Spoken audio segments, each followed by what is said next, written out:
বাংলাদেশে বহু মাদ্রাসা ছিল, সর্বপ্রথম সুন্নিয়া নাম মাদ্রাসার নামের ভিতরে ঢুকেছে জামিয়া। মনে রাখবেন, স্পষ্ট মনে রাখবেন, যত বড় স্কলার হোক, যত বড় বিশ্ববিখ্যাত ডক্টর হোক, যত বড় পিএইচডি হোক, তার মধ্যে যদি বিন্দু পরিমাণ আকীদার খেলাফ কিছু পাওয়া যায়, জামিয়া তার বিরুদ্ধে কথা বলবে। ঠিক কিনা? জোরে কথা বলেন, হাত তুলে বলেন ঠিক কিনা বলেন। স্পষ্ট মনে রাখবেন, কারো ইলম দেখে ভক্ত হওয়া যাবে না, কারো বক্তব্য শুনে ফ্যান হওয়া যাবে না। প্রথমে দেখতে হবে আকীদা। বাংলাদেশে বহু মাদ্রাসা ছিল, সর্বপ্রথম সুন্নিয়া নাম মাদ্রাসার নামের ভিতরে ঢুকেছে জামিয়া।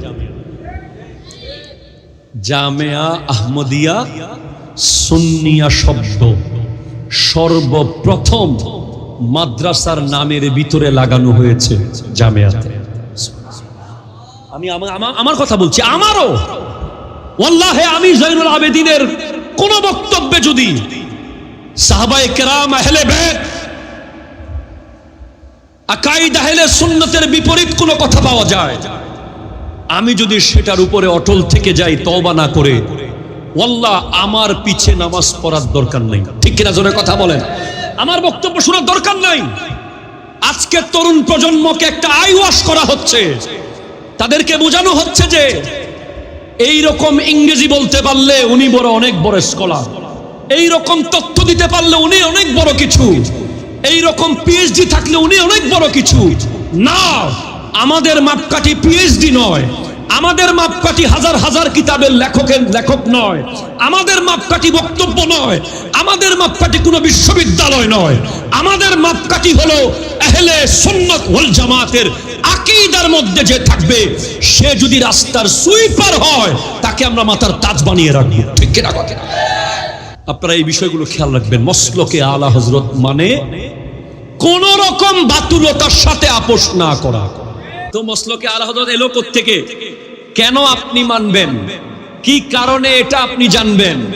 কারণ যুগে যুগে যখন সুন্নিয়তের ভিতরে ভেজাল ঢুকেছে, এমন একটা সময় ছিল কেউ খারেজি হয়ে যাচ্ছে, কেউ আশেকে রসুল দাবি করছে রাফেজি হয়ে যাচ্ছে, কেউ আশেকে রসুল দাবি করছে মুতাজিলি, কেউ আশেকে রসুল দাবি করে আহলে হাদিস, কেউ আশেকে রসুল দাবি করে কাদিয়ানি, কেউ আশেকে রসুল দাবি করে এমন এমন কথা বলছে। আবু জেহেল যেই কথা বলে নাই, আবু লাহাব যে বেয়াদবি করে নাই, উতবা শায়বা যে বেয়াদবি করে নাই, এমন ভয়ঙ্কর বেয়াদবি হয়েছে। কেউ নবীজিকে নামাতে নামাতে নিজের ভাই বানিয়ে ফেলতেছে, কেউ নবীজিকে নামাতে নামাতে সাধারণের কাতারে নিয়ে আসতেছে। তখন গাউসে পাকের মুরিদরা বলছেন, ইয়া গাউস আল মাদাদ, এটা কি, এগুলো কি দেখছি? গরিব নওয়াজের মুরিদরা বলছেন, ইয়া গরিব নওয়াজ আল মাদাদ। এভাবে বিশ্বের বড় বড় অলিদের মুরিদরা অবাক হয়ে যাচ্ছে, চিনতে পারছে না এই ফিতনাগুলোকে। এমন কাউকে পাঠান যে আমাদেরকে চিনিয়ে দেবে, যে দুধকে দুধ, পানিকে পানি আলাদা করে দেবে, যে বুঝিয়ে দেবে, ভাগ করে দেবে, চিনতে পারবে। তখন আমার আল্লাহ আমার নবীর দরবার থেকে সিলেক্ট করে এমন এক ব্যক্তিকে পাঠালেন যার নাম ইমাম আহমদ রেজা খান ফাজিলে বেরলভী রহমতুল্লাহি আলাইহি। জোরে বলেন সুবহান। এই হাই হাই, আমরা পারি নাই আমাদের তরুণ প্রজন্মকে চিনাতে। আমরা তার শুধু নাতে রাসূলের অংশ দেখে হয়রান হয়ে গেছে। যিনি লিখে দিয়েছেন, চমক তুঝসে পাতে হ্যায় সব পানে ওয়ালে। আমরা বর্তমানে এমন এক জায়গায় দাঁড়িয়ে আছি, যখন তরুণ প্রজন্ম একজন খেলোয়াড়কে নবীর সাথে তুলনা করেছে। ঠিক কিনা কথা বলেন? একটু জোরে বলেন ঠিক কিনা বলেন। আমরা এমন এক সিচুয়েশনে দাঁড়িয়ে আছি, যখন আমাদের তরুণ প্রজন্মকে বিভ্রান্ত করার মতো বহু রকমের এলিমেন্টস প্রতিদিন তৈরি হচ্ছে, এবং এই জালগুলোতে নিয়মিত পা দিচ্ছে তরুণ প্রজন্ম। যেই জালের মধ্যে পা দিয়ে কেউ আমলের দিক থেকে ক্ষতিগ্রস্ত হচ্ছে, কেউ আকীদার দিক থেকে ক্ষতিগ্রস্ত হচ্ছে। এমন পরিস্থিতিতে আমাদের সবচেয়ে গুরুত্বপূর্ণ যে জিনিসটা দরকার সেটা হলো ডিফেন্স সিস্টেম। কথা বলে ডিফেন্স সিস্টেম। আপনি জানেন আমেরিকা যখন মারে ইরানকে, আমাদের ডিফেন্স সিস্টেম দরকার। ইরান যখন আমেরিকাকে মারে বা আমেরিকা যখন ইরানকে মারে অথবা ইরান যখন ইসরায়েলকে মারে, যেই missile, rocket launcher, hypersonic missile মারে, এগুলো যদি দু চারটা ঠিক মতো পড়ে পুরো একটা এলাকা শেষ হয়ে যাওয়ার কথা, কিন্তু সেগুলো পড়ে না ঠিক মতো। কেন? ওনাদের প্রত্যেকের কাছে ডিফেন্স সিস্টেম আছে, এয়ার ডিফেন্স সিস্টেম। ইসরায়েলের কাছে আছে আয়রন ডোম, ইরানের কাছেও আছে, আমেরিকার কাছে আছে, চায়নার কাছে আছে, রাশিয়ার কাছে আছে।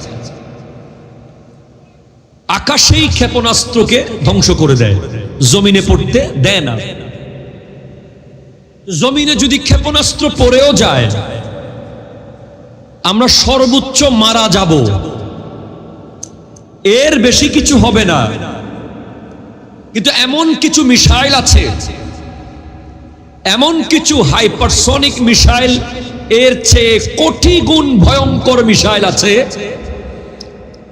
যেটা আপনার কাছে আসে ইন্টারনেটের মাধ্যমে, আপনার কাছে আসে মোবাইলের ভিডিওর মাধ্যমে, আপনার কাছে আসে বিভিন্ন সূরতে, যেটাকে আপনি কোনোদিন গুরুত্বই দেন নাই। দেখা গেছে ওই রকম একটা জিনিস এসে আপনার ঈমানটা নিয়ে চলে গেল।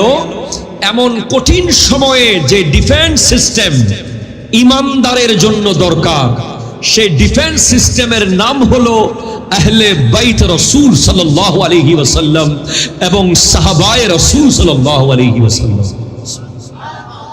একটু জোরে বলতে হবে সুবহানাল্লাহ, জোরে বলতে। যারা আহলে বাইত রাসূলকে চিনে, জানে, মানে, যারা সাহাবায়ে কেরামকে চিনে, জানে, মানে, ওনাদেরকে গুলি করে মেরে ফেলা যাবে, ওনাদেরকে বোমা মেরে তছনছ করে দেওয়া যাবে, কিন্তু কোনোভাবেই ওনাদের ঈমানকে হরণ করা যাবে না। কথা বলে না, ঠিক কিনা? জোরে বলেন ভাই। অনেকেই লিওনেল মেসিকে নবী বলেছে, অনেকে তাকে বাপ বলেছে, অনেকে তাকে নিজের জামাই বলেছে, অনেকে তাকে যদি ফাইনালে জিততো হয়তো খোদাও বলে ফেলতো। পরিস্থিতি এমন জায়গায় গিয়েছিল, কিন্তু আপনারা তো বলেন নাই। আপনারা কি বলেছিলেন? এখানে কেউ কি এরকম কথা বলেছে?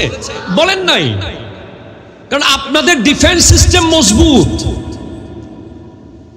আপনাদের কাছে পরিপূর্ণ ডিফেন্স সিস্টেম আছে। আপনাদেরকে চাইলেই একটা পায়ের পাতার ভেলকি দিয়ে ঈমান নিয়ে চলে যাবে, জীবন নিয়ে চলে যাবে। এটা সম্ভব হয়নি, কারণ আপনারা আহলে বাইত রাসূলকে চিনেন, আপনারা সাহাবায়ে কেরামকে চিনেন, ওনাদেরকে মহব্বত করেন, ওনাদের পথে আছেন। এখন প্রশ্ন হলো, আপনাদেরকে এই ডিফেন্স সিস্টেম চিনালো কে? কার মাধ্যমে জেনেছেন আহলে বাইতের শান?